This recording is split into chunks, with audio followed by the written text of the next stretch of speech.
Before we meet Oberon and Titania, of course, we meet the rude mechanicals. That is, Quince the carpenter, Snug the joiner, Bottom the weaver, Flute the bellows mender, Snout the tinker, Starveling the tailor. These are all folks that Shakespeare would have known from his life in Stratford, or resembled people he would have known in life in the small town of Stratford. Different craftsmen who were members of a guild, what we might understand as something of a union. And these were the folks that around the right time of the year would get together as a group and put on the religious plays or the cycle plays in terms of amateur performance. And that's what Shakespeare is hearkening back to here with the rude mechanicals.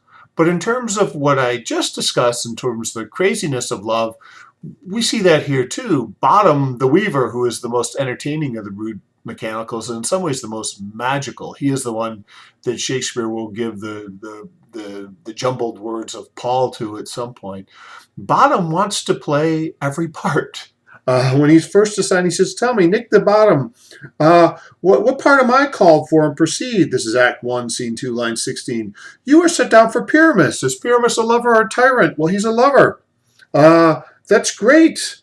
And then all the rest of the parts are assigned, but as they're assigned, Bottom wants to play all the parts, not just Pyramus. He says, lines 45, "I'll hide my face. Let me play Thisbe too.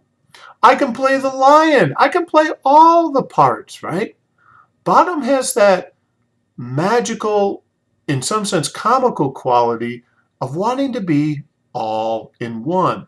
So while he's this strikingly funny figure in the play, again, he's a strikingly funny figure that Shakespeare uses to talk about some pretty serious thematic content.